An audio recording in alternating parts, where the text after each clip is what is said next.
오늘 우리가 부른 찬양 가사 중에는 나의 가장 낮은 마음, 그 마음을 주님께서 기뻐하신다라는 그런 내용이 있었습니다. 예배하러 나온 우리의 마음이 가장 낮은 마음이 되면 좋겠다라는 생각을 하면서 구체적으로 낮은 마음이란 어떻게 설명할 수 있을까 한번 생각해 보았습니다. 여러 가지로 말할 수 있겠지만 가장 낮은 마음이라는 것은 한마디로 하면은 나에게는 주님이 필요합니다 라고 고백하는 그 마음이 아닐까 싶습니다. 그래서 나의 약함을 알고 주님의 강하심을 알고 나의 정결하지 못함을 알고 주님의 거룩하심을 알고 나의 어리석음을 알고 주님의 지혜로움을 알고, 그래서 그 주님 바라보면서 내가 주님의 옷자락만 만지더라도 주님의 강하심과 크심과 지혜로우심이 나에게 올 텐데 라는 그런 마음으로, 손을 뻗는 그런 마음으로 우리가 예배 드릴 수 있으면 좋겠습니다. 그러면 전능하신 주님께서 우리를 만나 주시고 또 우리를 변화시켜 주시고 우리에게 생명의 길을 보여주실 줄 믿습니다. 아멘. 주님 이름으로 여러분을 예배로 초대합니다. 우리 다 함께 자리에서 일어나서 찬송가 86장 함께 찬양하겠습니다.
교동문 130편, 시편 130편입니다.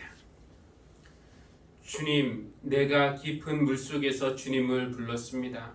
주님, 내 소리를 들어주십시오. 나의 애원하는 소리에 귀를 기울여 주십시오. 주님께서 죄를 지켜보고 계시면 주님 앞에 누가 감히 맞설 수 있겠습니까? 용서는 주님만이 하실 수 있는 것이므로 우리가 주님만을 경외합니다. 내가 주님을 기다린다. 내 영혼이 주님을 기다리며 내가 주님의 말씀만을 바란다. 내 영혼이 주님을 기다리니 파수꾼이 아침을 기다림보다 더 간절하다. 진실로 파수꾼이 아침을 기다림보다 더 간절하다. 이스라엘아 주님만을 의지하여라. 주님께만 인자하심이 있고 속량하시는 큰 능력은 그에게만 있다. 오직 주님만이 이스라엘을 모든 죄에서 속량하신다. 아멘.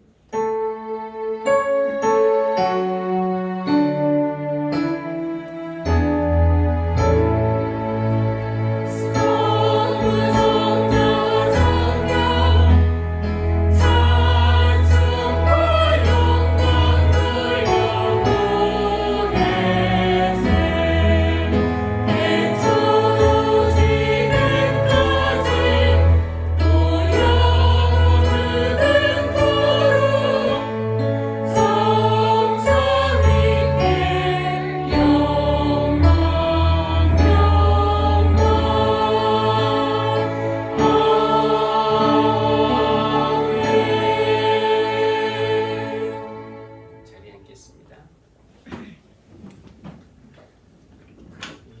마음을 모아서 하나님께 기도하겠습니다. 하나님, 우리를 하나님 형상 따라 아름답게 창조하시고 하나님의 선하신 뜻이 무엇인지 분별하며 또 그 뜻을 따라 살 수 있도록 성령으로 우리를 인도하여 주시니 감사드립니다. 우리의 삶의 주인이 하나님이심을 고백하며 예배로 나오는 성도들을 우리 주님의 크신 사랑으로 품어주시고 또 우리를 있는 모습 그대로 받아주시는 주님 안에서 참 쉼과 영혼의 평안을 얻게 하여 주십시오. 우리에게 이렇게 믿음의 공동체를 허락하여 주셔서 함께 기쁜 마음으로 모이게 하시고 한 마음으로 우리 하나님을 예배하게 하시고 또 한 성령님 안에서 주님 주신 일에 협력하게 하심을 감사드립니다.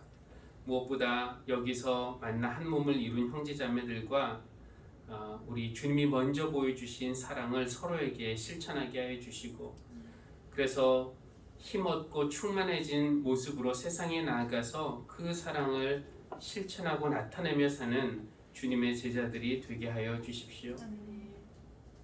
자비하신 하나님, 하나님의 이름을 헛되이 부르지 말라고 하셨는데 우리 믿는 사람들이 예수님처럼 살지 못하고 세상과 차별 없이 사는 그런 모습 때문에 세상에서 주님의 이름이 실추되고 주님의 교회가 비판을 받습니다.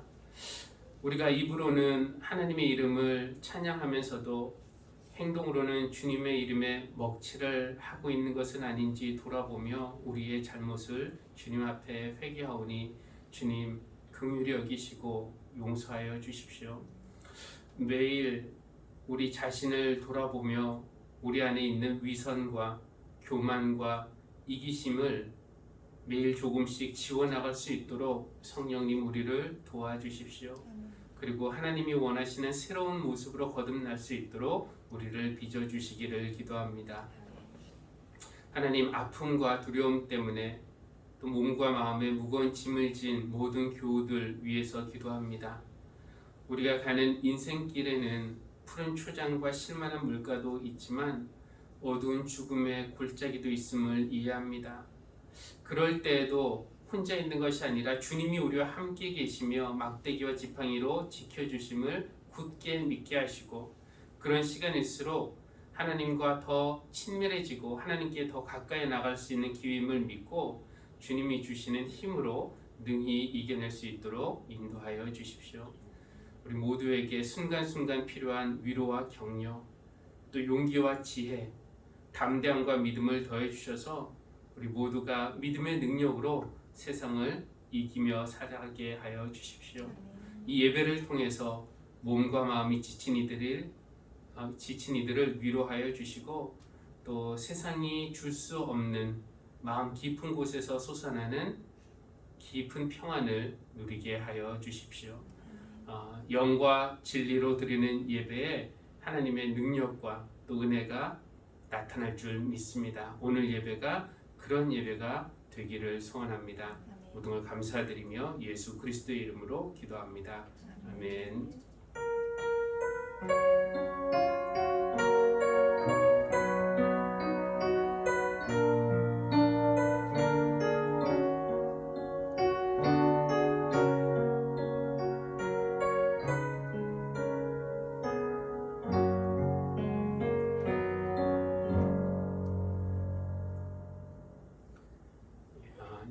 하나님의 말씀을 듣는 시간인데요. 김경원 권사님 나와서 성경 봉독하시고 오늘 또 특별한 순서가 있습니다. 이게 특송이라고 되어 있는데 특송 전에 박진 사모의 간증이 있고 그다음에 유전 성도님과 함께 이제 특송 할 때에 여러분 은혜 받으시기를 바라겠습니다. 마가복음 5장 21절에서 34절 말씀입니다. 예수께서 배를 타고 맞은편으로 다시 건너가시니 큰 무리가 예수께로 모여들었다. 예수께서 바닷가에 계시는데 회당장 가운데서 야이로라고 하는 사람이 찾아와서 예수를 뵙고 그 발 아래에 엎드려서 간곡히 청하였다. 내 어린 딸이 죽게 되었습니다. 오셔서 그 아이에게 손을 얹어 고쳐주시고 살려주십시오. 그래서 예수께서 그와 함께 가셨다. 큰 무리가 뒤따라오면서 예수를 밀어댔다. 그런데 12해 동안 혈루증을 앓아온 여자가 있었다.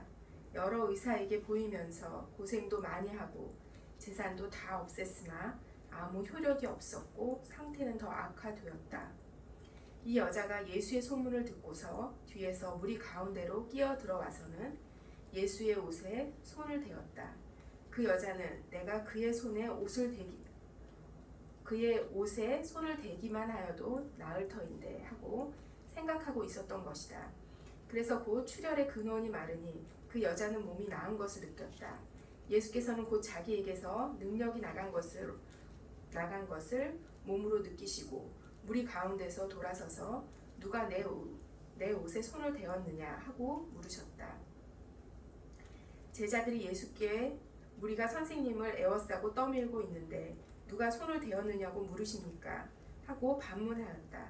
그러나 예수께서는 그렇게 한 여자를 보려고 둘러보셨다. 그 여자는 자기에게 일어난 일을 알므로 두려워하여 떨면서 예수께로 나와 엎드려서 사실대로 다 말하였다. 그러자 예수께서 그 여자에게 말씀하셨다. 딸아, 내 믿음이 너를 구원하였다. 안심하고 가거라. 그리고 이 병에서 벗어나서 건강하여라. 이는 하나님의 말씀입니다. 하나님 감사합니다. 안녕하세요. 대단한 간증이 아닌데 이 자리에 서게 돼서 좀 송구스러운 마음입니다.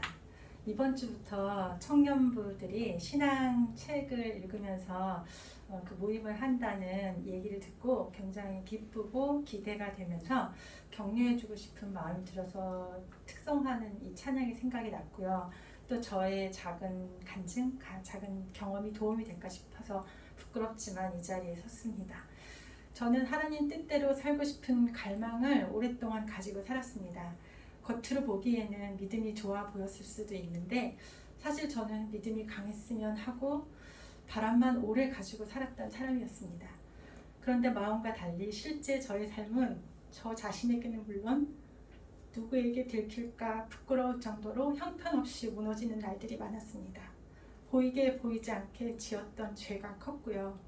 아마도 저의 거룩함에 대한 기대치가 높아서 그런 것 아니냐 하실지도 모르지만 그런 모든 것을 떠나서 제 마음에는 기쁨이 없었습니다. 왜 예수님을 믿는다고 교회를 다니면서도 심지어 사모의 자리에 있으면서 기쁨이 없는 삶을 살고 있는지 스스로 의문이고 괴로운 시간이었습니다. 그러면서도 겉으로는 믿음이 좋은 척 해야 했습니다. 그런데 어느 순간 그 이유를 알게 되었습니다. 제게는 죄를 짓지 않고 하나님 말씀을 따라서 살 수 있는 능력이 없는데 저는 제 능력으로만 거룩해지려고 아둥바둥 애를 써왔기 때문에 매번 실패할 수밖에 없었던 것입니다. 하나님을 알지 않고는 그분이 어떤 분이신지, 얼마나 사랑이 크신 분인지, 얼마나 전지전능하신 분인지 알지 못하면 하나님을 믿을 수도 없고 그분의 뜻대로 사는 것이 불가능한데 저는 예수 십자가 보혈의 크신 능력과 사랑을 믿고는 싶었으나 오랜 시간 동안 하나님을 알고자 하는 노력은 없이 무식하게 믿으려고만 했기 때문에 너무나 힘든 시간, 허송세월을 많이 보냈던 것 같습니다. 그 사실을 깨달은 이후부터 저는 하나님을 찾기 시작했습니다. 우선 누가 시켜서가 아니라 하나님이 도대체 어떤 분이신지 알고 싶은 갈망이 생겨서 성경을 읽기 시작했습니다. 기독교인이라 불리면서도 말씀대로 살지 못하는 위선적인 제 삶의 모습을 도저히 견딜 수가 없어서 내게 남은 길은 하나다라는 생각으로 찾았습니다. 때로는 포기하고 싶을 때도 많았습니다. 하나님을 조금 만나는 듯 하다가도 다음날 다시 원점으로 돌아간 것 같은 답답한 순간들이 많았습니다. 나약한 자신이 한심했고 저를 외면하신 듯한 하나님이 원망스러울 때도 있었습니다. 그 견디기 힘든 시간 속에 주님이 한 가지 말씀만은 계속하셨습니다. 성경으로, 설교 말씀으로, 책으로 포기하지 말라는 그런 말씀을 계속 만나게 하셨고, 그 말씀 하나로 버티면서 저는 천사와 씨름했던 야곱과 같은 싸움을 오랫동안 했었습니다. 제게 이 싸움은 예수님 믿기 훨씬 이전이 아닌 사모가 된 후까지도 계속되었던 일이었습니다. 지금의 저는 이 전보다 훨씬 기쁘고 행복합니다. 하나님을 기다렸던 그 시간은 전혀 헛되지 않았습니다. 주님은 항상 가장 좋은 것을 주시기 위해서 저희들을 기다리고 계신다는 것을 그 시간들을 통해 알았습니다. 저는 사실 전에도 겉으로는 명랑한 척 했으나 사람들 앞에서는 웃다가 뒤돌아서서 혼자가 되면 눈물을 주르륵 흘리는 시간들이 무척 많았었습니다. 우울증이라고 생각되는 어두운 시간이 꽤 길었습니다. 지금도 하나님을 어떻게 다 안다고 제가 말을 할 수 있을까요? 아직도 제 안에는 하나님과 예수님에 대한 갈망이 가득합니다. 그 이유는 하나님을 알면 알수록, 만나면 만날수록 제 안에 어둠이 빛으로 채워져서 행복하다고 고백할 수 있는 공간이 점점 커지는 것을 제가 느끼기 때문입니다. 내일 저는 또다시 넘어질 수도 있습니다. 그러나 이제는 실패해도 이전처럼 두렵지 않습니다. 예수님이 제 안에 함께 하신다는 믿음이 있기 때문입니다. 이 믿음과 신뢰는 한 번에 이루어져서 끝나는 사건이 아닌 것 같습니다. 나는 매일 죽노라 했던 바울의 고백처럼 우리는 매일매일 주님께 구해야 살 수 있는 생명인 것을 이제는 압니다. 우리 교회 청년부들이 책 읽기 모임을 시작으로 예수님을 더 깊이 만나려고 합니다. 청년부들뿐만이 아니라 하늘시학교회 한 분 한 분 모두가 예수님을 만나 생명을 얻는 기쁜 신앙생활을 원하실 것이고 그것을 위해 각자 애쓰고 계실 것이라 믿습니다. 하나님을 만나는 그 과정이 절대 쉽지만은 않을 것입니다. 포기하고 싶은 순간이 자주 올 것입니다. 그래도 반드시 우리 같이 포기하지 말자고 꼭 부탁드리고 싶습니다. 구원은 값없이 주시는 하나님의 선물이지만 결코 거저 쉽게 얻어지는 것이 아닙니다.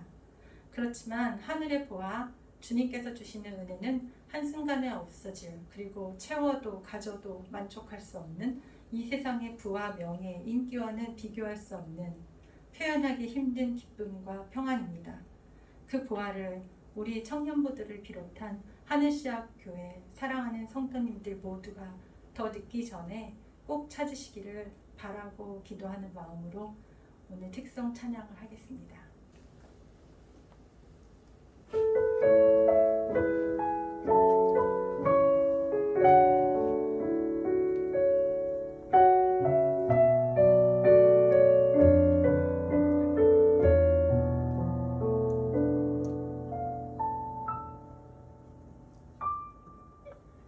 오늘도 나는 쉽게 흔들리고 작은 일에도 마음은 무너지고 감사하기보다는 걱정이 앞서는 나는 아직도 어린아이 같죠. 나를 볼 때면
모두의 상황을 대변하는 그런 가사의 찬양을 불러주신 두 분께 감사하고 또 이 찬양의 가사가 우리 모두에게 위로와 또 격려가 되기를 바랍니다.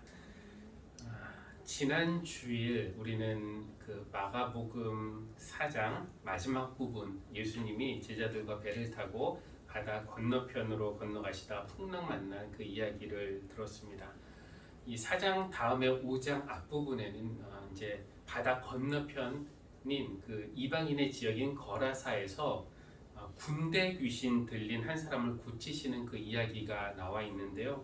우리가 그 부분을 주일에 읽지는 않았지만 그 사람 안에 있는 군대 귀신이 그 사람에게서 나와서 어디로 갔는지 기억하시나요? 돼지떼에게 들어갔고 그 돼지떼가 이렇게 바다의 호수에 빠져서 몰살한 이야기, 그 이야기를 많은 분들이 기억하시리라 생각합니다. 이 군대 귀신 들린 한 명을 고치는데 돼지 2,000마리가 물에 빠지는 손실이 발생해서 그랬을까요? 동네 사람들은 예수님에게 그 일이 있자마자 자기들 동네를 떠나달라고 청했습니다. 오늘 우리가 읽은 본문은 예수님이 다시 바다 맞은편으로 돌아오셨을 때 일어난 그 일입니다. 두 가지 사건인데요. 회당장 야이로의 딸이 죽어서 이제 그 딸을 살리시는 사건과 또 12회 혈루증을 앓는 여인을 고치시는 이 두 사건이 샌드위치 구조로 되어 있습니다. 오늘 우리가 그 여인 뒤에 그 야이로의 딸을 고치는 사건까지는 읽진 않았지만 이 두 사건이 이제 샌드위치 구조로 되어 있습니다. 유대인의 회당에서 책임자였던 야이로에게 병에 걸려서 위독한 딸이 있었습니다. 그런 딸을 보는 아버지의 마음은 어떠했겠습니까? 여러분, 유대교의 회당장이 검증되지 않는 청년 예수를 찾아갔어요. 이 유대교의 회당장이라고 하면은 유대교의 율법을 가장 열심히 지키고 또 그 율법을 가르치고 사람들에게 그 율법을 지키라고 권면하는 그런 사람인데, 근데 예수님은 어떤 분이었습니까? 우리가 알기로 예수님은 때때로 율법을 잘 지키지도 않으시고 또 이방인과의 접촉, 이게 율법이 금지한 건데 유대인과 그 이방인과의 접촉도 꺼릴 줄 모르는 그런 청년에게 와서 그 발 아래 엎드려서 나를 좀 도와주십시오라고 부탁하는 것이 회당장으로서는 분명히 쉬운 일은 아니었을 겁니다. 그가 사회적인 권위와 자존심 이런 거 다 내려놓고 그렇게 할 수 있었던 것은 딸을 꼭 살리고 싶었던 그 간절함이 있었기 때문일 겁니다. 그리고 예수님은 그 회당장을 보신 게 아니라 아마 아버지의 모습을 보셨던 것 같아요. 그 아버지의 모습을 모른 척하지 않으시고 딸을 고치시기 위해서 야이로와 함께 출발하셨습니다. 그런데 야이로의 딸 이야기 중간에 한 여인이 등장하죠. 그는 12해 동안 혈루증을 알아온 여인으로 소개되고 있습니다. 이 혈루증 여인에 대한 이야기를 더 자세히 이어가기 전에 유대교 율법 중에 특별히 정결법에 대해서 좀 말씀을 드리고 싶은데요. 율법은 깨끗한 것, 깨끗하지 못한 것, 이게 어떤 위생적인 측면보다는 이제 제의적으로 제사를 드림에 있어서 이거는 깨끗한 것, 깨끗하지 못한 것 이런 것들을 구분했습니다. 그러니까 기본적인 생각은 무엇이냐? 하나님은 거룩하신 분이시기 때문에 우리가 하나님 앞에 나아가기 위해서는 우리도 거룩해야 한다는 것입니다. 근데 우리가 거룩하다는 것은 정결한 상태에 있는 것을 말하는데 내가 지금 정결한 상태에 있는가 아닌가 이것을 알기 위해서는 부정한 것이 무엇인지 먼저 규정을 해놔야 합니다. 그러니까 음식 중에서도 이런 건 부정하다라고 규정된 음식이 있습니다. 그런 음식을 먹으면은 부정하게 되는 것이고요. 병 중에서도 어떤 것은 부정한 병으로 취급받는 병들을 정해놨습니다. 그런 병에 걸리면은 부정하게 되는 겁니다. 그래서 부정하다고 정해놓은 것에 자신이 해당하면은 그 사람은 제의적으로 부정하게 되어서 어떤 절차를 거쳐서 정하게 되든지 아니면은 그 부정의 시간이 끝날 때까지 시간이 지나기를 기다려야 합니다. 근데 부정한 상태에 내가 있을 동안에는 여러 가지 삶의 제약들을 받게 돼요. 내가 다른 사람들과 접촉하면은 그 사람도 나의 부정함 때문에 같이 부정해지기 때문에 이제 다른 사람을 만나는 것이 금지되어 있었고 엄격히 격리되어야 했습니다. 이 부정하다라고 하는 사람들 중에서도 가장 수위가 높다고 할까요? 나병, 악성 피부병에 걸린 사람들, 아니면은 뭐 피나 고름처럼 몸에서 액을 이렇게 내는 사람, 아니면 악한 영에 사로잡힌 사람, 아니면 죽은 그 주검, 시체, 이것들이 이제 가장 부정하게 여겨지는 사람들이었습니다.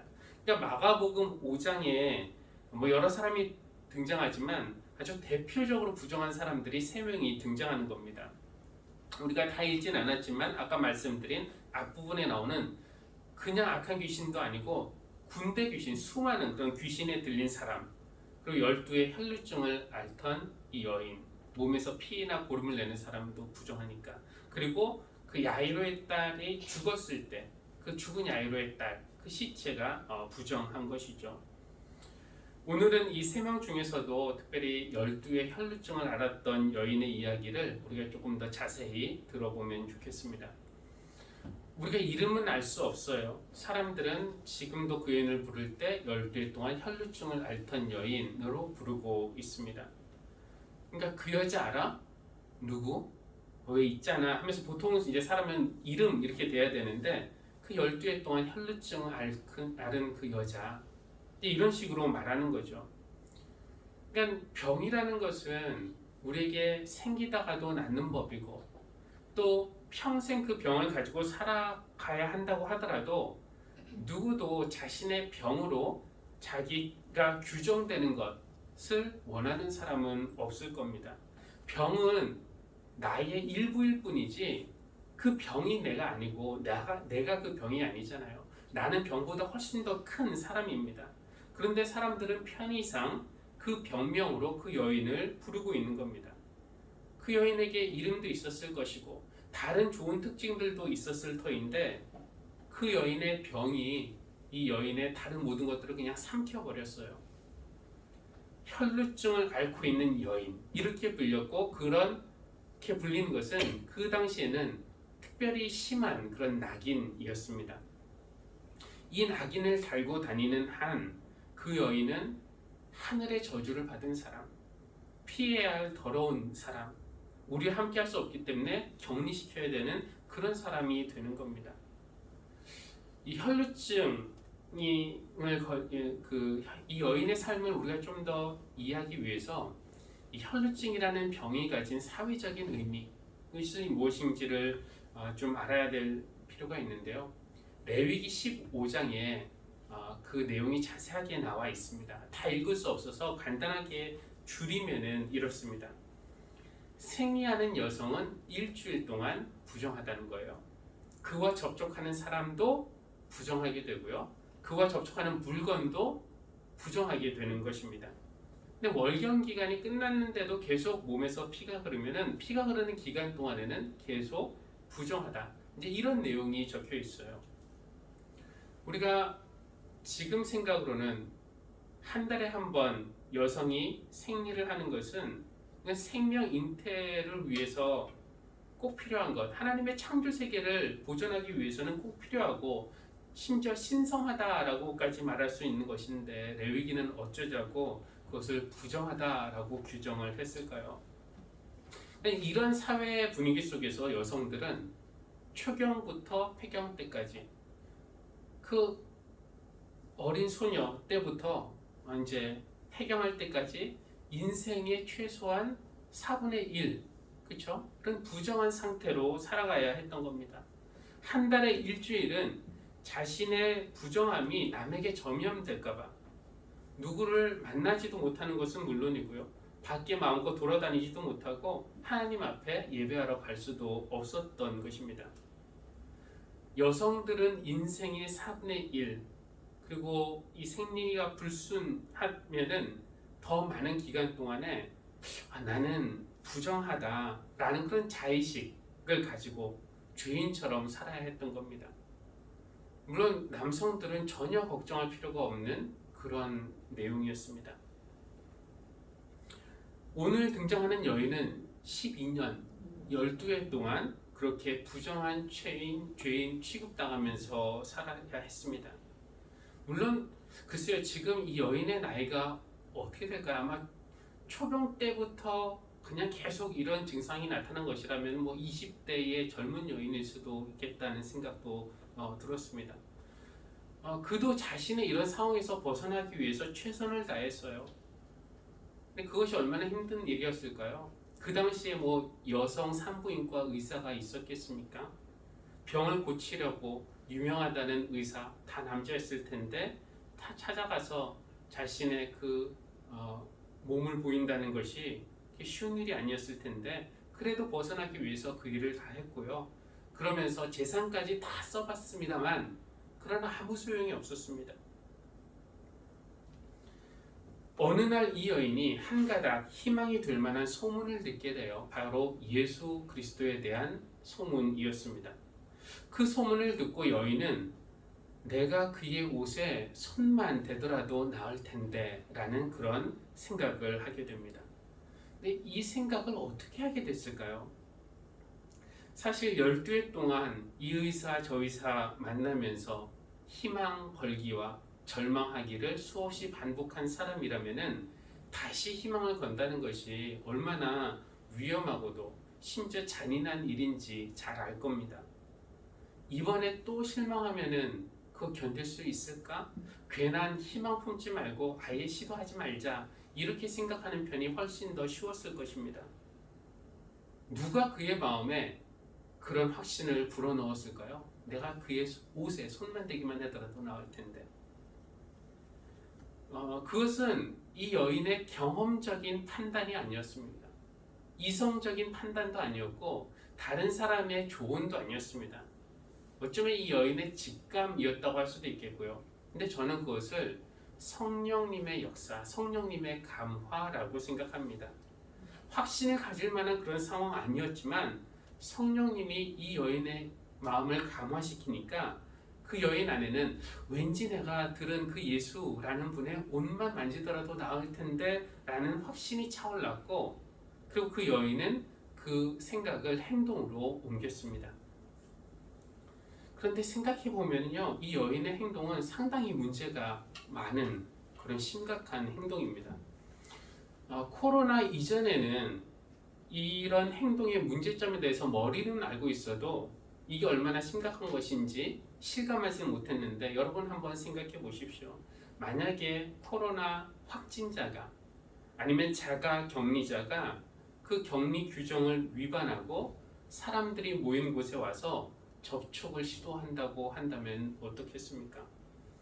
뭐 그 사람 마음속에 감동이 있어서 내가 교회 나가서 목사님 옷만 잡으면은 나을 텐데 라는 확신이 생겨서 여기에 그 확진 사실을 숨기고 격리 규정을 위반하고 나온다 이러면은 그 사람의 믿음 좋다고 칭찬할 사람이 있겠습니까?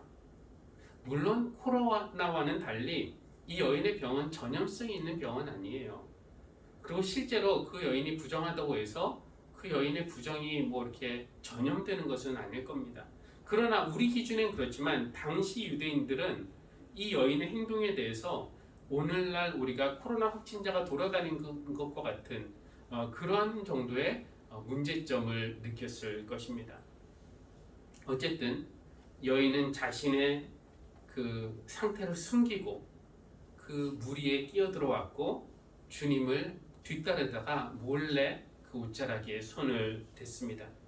그렇게 손을 댄 순간 여인은 자신의 몸에 변화가 생긴 것을 즉각적으로 느낄 수 있었어요.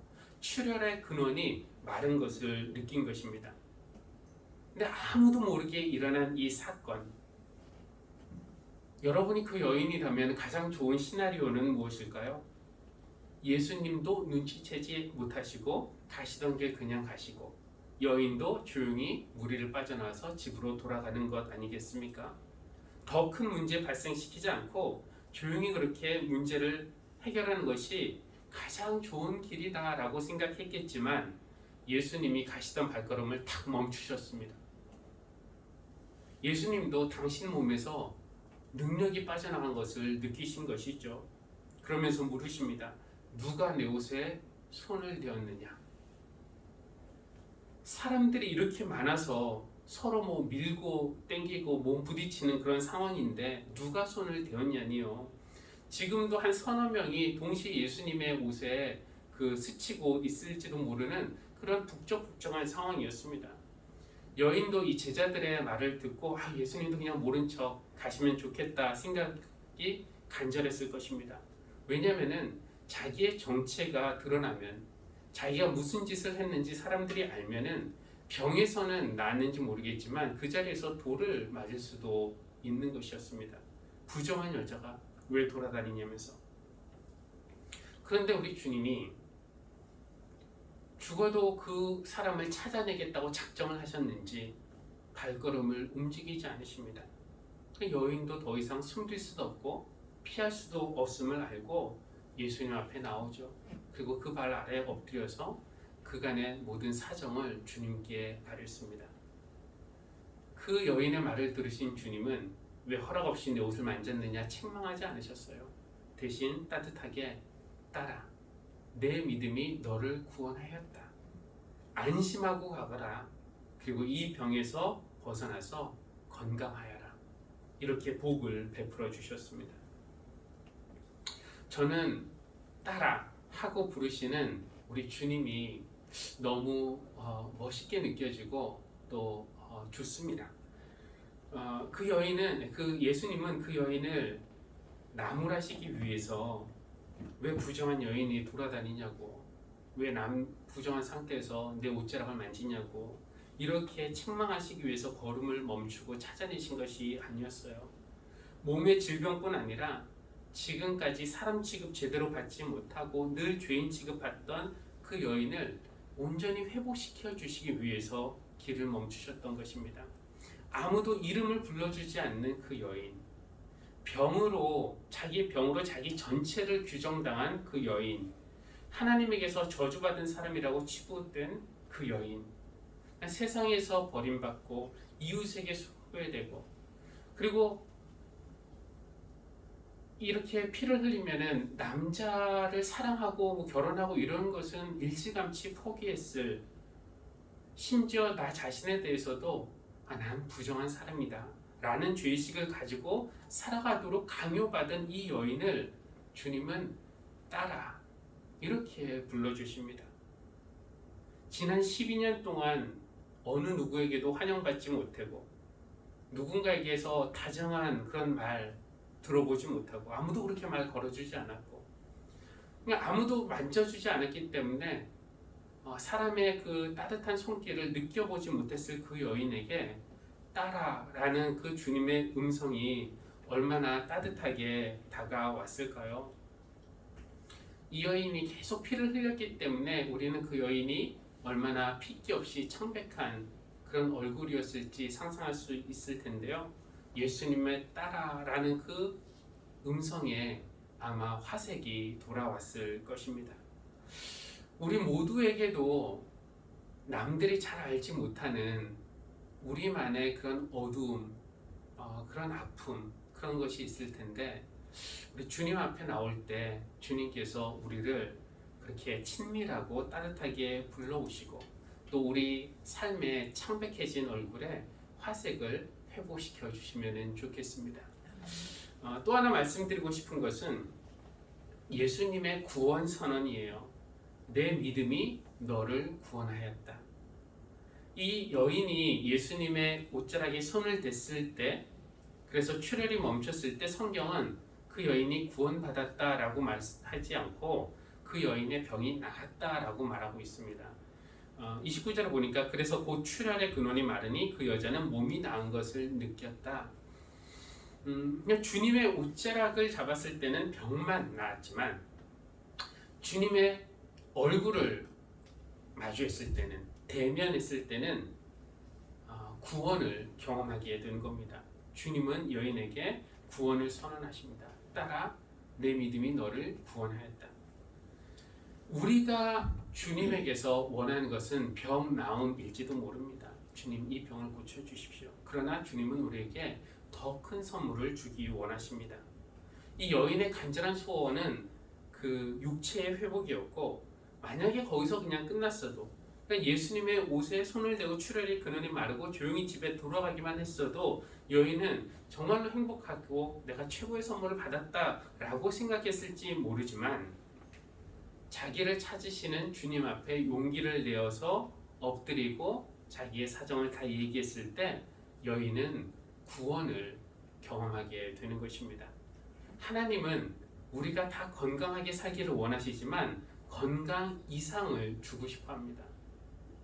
단순히 병 나은 사람으로 이제 살아가는 것이 아니라 이제는 구원받은 사람으로, 과거의 어떤 상처와 집착에 대해서도 자유롭고, 미래의 어떤 불안에 대해서도 자유롭고, 세상의 어떤 욕심에 대해서도 벗어나서 매일 하나님과 동행하며 주님의 임재 속에 살아가는 그 구원의 삶을 우리에게 주고 싶어 하십니다. 우리 주님은 부정하다고 규정된 것을 만지거나 그런 사람과 접촉하는 것을 두려워하지 않으시고 꺼리지 않으셨습니다. 부정한 여인이 다가와 예수님의 옷자락을 만지려고 할 때 기꺼이 옷자락을 내어주셨고, 오늘 읽진 않았지만 5장 뒷부분에서 야이로의 죽은 딸의 몸, 시체, 그거 만지는 거 원래 부정해서 만지면은 예수님도 부정해지는 거거든요. 그러나 그거 개의치 않았습니다. 그 손을 잡아 일으켜 주셨어요. 정결하셨던 주님은 부정한 것을 만지심으로써 그냥 부정해지신 것이 아니라 그분의 정결함이 훨씬 더 강했던 거죠. 부정한 모든 것들을 깨끗하게 하셨습니다. 자신의 깨끗함으로 우리의 더러움을 닦으셔서, 자신은 더러워지셨지만 우리를 깨끗하게 하신 주님. 어떤 분은 그런 주님을 걸레질 하시는 그런 하나님으로 표현하기도 합니다. 우리의 죄를 깨끗하게 하시려고 죄 없으신 분이 십자가에서 죽으신 그 십자가의 사건이 바로 이런 의미 아니겠습니까? 아마 우리 모두에게는 이 혈루증 앓던 여인과 같이 남들은 잘 모르는 나의 내면의 문제, 오랫동안 우리를 짓눌러 온 그런 문제가 없는 사람이 단 한 명도 없이 모두에게는 몸과 마음과 영혼에 그런 병이 있을 것입니다. 그 여인을 12년 동안 지배했던 그 어둠의 그림자가 혹시 여러분 안에도 있습니까? 그렇다면은 성령님이 오늘 우리를 감화시켜 주셔서 내가 주님의 옷자락만 만지기만 하더라도 나을 텐데 라는 그런 간절함과 확신이 우리에게 있기를 바랍니다. 그리고 기도 중에, 찬양 중에, 예배 중에, 성경을 읽는 중에 손을 뻗어 주님의 옷자락을 만지시기 바라고, 그럴 때 주님은 옛다 옷자락이나 만져라 이런 분이 아니시고요, 우리를 대면해 주시고 우리를 다정하게 불러주시고 건강만 회복시켜 주시는 것이 아니라 더 좋은 구원의 삶을 선물로 주시는 분이신 줄 믿습니다. 아멘. 내 믿음이 너를 구원하였다. 안심하고 가거라. 그리고 이 병에서 벗어나거라. 이 말씀이 오늘 우리를 향한 주님의 복의 말씀이 되기를 바랍니다. 아멘. 우리 찬송가 286장 함께 찬양하겠습니다.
주님의 옷자락이라도 만지고 싶어하는 마음으로 나온 우리에게 옷자락만 내어주신 것이 아니라 따뜻한 얼굴과 음성으로 맞아주신 주님께 감사드립니다.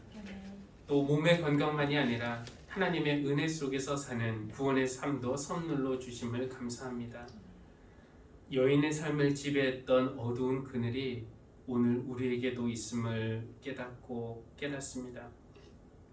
오랫동안 가지고 살았던 수치심과 죄의식, 억울함과 한, 분노와 좌절과 절망, 주님을 얼굴과 얼굴로 만날 때 그 모든 어두움이 한 번에 사라지게 하여 주십시오.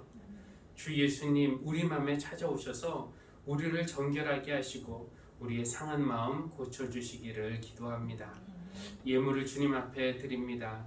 이 예물 하나님께서 기뻐 받아주시고 드린 손길들 하나님 기억하여 주시고 저들의 삶에 건강과 또 기쁜 구원의 삶을 선물로 허락해 주시기를 소원합니다. 예수님의 이름으로 기도합니다. 아멘.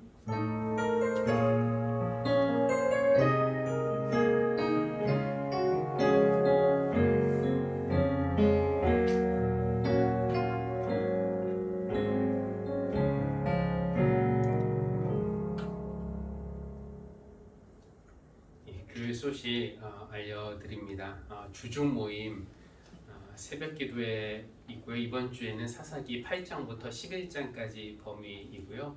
또 수요 저녁 예배는 이제 한 권씩 성경의 말씀을 이렇게 나누는데 지난 수요일에는 요한계시록 그리고 이번 주에는 이제 처음으로 와서 창세기 이렇게 말씀을 나눕니다. 청년부 모임이 줌으로 있습니다. 목요일 저녁 7시에 두 번째 시간 가지고요. 또 금요일에는 골방 기도회를 줌으로 모이고 있습니다. 그리고 다음 주에부터는 어린이 예배가 지금 이 시간에 1부 예배와 2부 예배 시간 사이에 어린이 예배를 드리고요. 7주 동안 백오진 선교사님이 어린이 예배를 섬겨 주십니다. 수요 예배 기도 및 또 다음 주일 예배 위원 주보에 나온 순서를 참조해서 준비하시기를 바라겠습니다. 자리에서 일어나서 우리 찬송가 635장입니다.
우리를 병에서 낫게 하실 뿐만 아니라 구원하시기 위해서 십자가에서 자신을 내어주신 우리 주 예수 그리스도의 한량없는 은혜와 우리를 다정하게 부르시며 복을 베풀어 주시기를 기뻐하시는 창조주 하나님의 크신 사랑과 우리에게 확신을 불어넣어 주시고 행동으로 옮길 수 있는 용기를 주시고 마음의 기쁨과 얼굴의 화색을 회복시켜 주시는 성령님의 감화 감동하심이 오늘 예배하는 모든 사랑하는 성도들 위해 지금부터 영원까지 늘 함께 하시기를 간절히 축원합니다.